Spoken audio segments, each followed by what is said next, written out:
Ko'rgan tuman hokimligi huzuridagi jamoatchilik kengashi tomonidan tumanda sifatsiz mahsulotlar ishlab chiqarish hamda narx-navoni sun'iy oshib ketishining oldini olish ustidan jamoatchilik nazorati samaradorligini o'rganish yakunlari to'g'risida hisobot. Tumanda oziq-ovqat xavfsizligini ta'minlash, sifatsiz mahsulot ishlab chiqarish va realizatsiya qilishning oldini olish, shuningdek, narx-navoning sun'iy oshirilishiga yo'l qo'ymaslik maqsadida tegishli tashkilot mutaxassislari tomonidan ishchi guruh tashkil etildi. Ishchi guruh oldiga quyidagi asosiy ustuvor vazifalar qo'yildi. Tumandagi oziq-ovqat mahsulotlari ishlab chiqaruvchi korxonalar va savdo shoxobchalari faoliyatini kompleks o'rganish, mahsulotlarning sifati, xavfsizligi, saqlash sharoiti va sanitariya-gigiyena talablariga muvofiqligini tekshirish, narx-navoning shakllanish jarayonini tahlil qilish, asossiz oshirish holatlarini aniqlash va ularning sabablarini o'rganish, mahsulotlarning kelib chiqishi, sertifikatlari va muvofiqlik hujjatlarini ko'rib chiqish, aholining murojaatlari va e'tirozlarini o'rganish hamda ularga tezkor choralar ko'rish, aniqlangan kamchiliklar yuzasidan tegishli idoralarga taqdimnoma va takliflar kiritish. O'rganish jarayonida tumandagi savdo do'konlari, dehqon bozorlari hamda milliy sexlarda ishlab chiqariladigan mahsulotlar joyiga chiqqan holda ko'zdan kechirildi. Mahsulotlarning saqlash harorati, yaroqlilik muddati, qadoqlanishi, yorliqlanishi va sanitariya holati batafsil o'rganildi.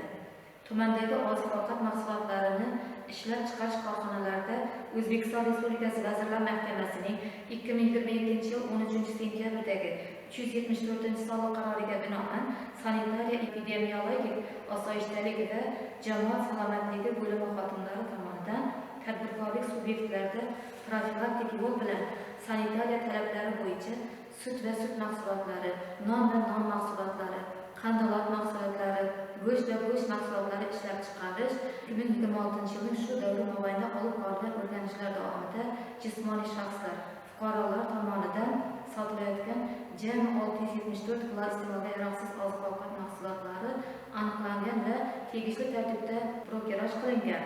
Bunda 78 kilogramm xurmo, 410 kilogramm sabzi, 6 kilogramm achika, 8 kilogramm sut mahsulotlari, 52 kilogramm kolbasa, 120 kilogramm piyoz mahsulotlari kiradi. Ayrim savdo nuqtalarida mahsulotlarni saqlash talablariga to'liq rioya etilmaganligi, narxlar peshtaxtalarda ochiq va aniq ko'rsatilmagani, ayrim hollarda hujjatlar to'liq rasmiylashtirilmagani aniqlandi. Narx-navoni sun'iy oshirishning oldini olish maqsadida ishchi guruh tomonidan mahsulotlarning kirib-chiqim hujjatlari, yetkazib beruvchilar bilan tuzilgan shartnomalar, xarid narxi va sotuv narxi o'rtasidagi farq tahlil qilindi. Bozor konjunkturasi, transport va logistika xarajatlari, mavsumiy omillar ham inobatga olindi. Asossiz ravishda yuqori ustama qo'yilgan ayrim holatlarda tadbirkorlarga tushuntirish berilib, qonunchilik talablari eslatildi hamda narxlarni maqbullashtirish yuzasidan ogohlantirishlar berildi. Ishchi guruh tomonidan o'rganish yakunlari bo'yicha aniqlangan kamchiliklarni bartaraf etish yuzasidan mas'ul tashkilotlar va ayrim tadbirkorlarga ogohlantirish berildi hamda belgilangan muddatlarda kamchiliklarni bartaraf qilish tushuntirildi. Zarur hollarda nazorat organlariga qo'shimcha o'rganish o'tkazish bo'yicha takliflar berildi. Yakuniy xulosa sifatida ishchi guruh faoliyati tumanda oziq-ovqat mahsulotlari sifati va xavfsizligini ta'minlash, bozorlarda sog'lom raqobat muhitini shakllantirish, narxlar barqarorligini saqlash hamda aholi manfaatlarini himoya qilishda muhim ahamiyat kasb etdi.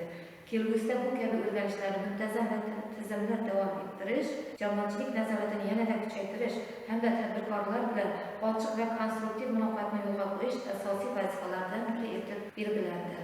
E'tiboringiz uchun katta rahmat.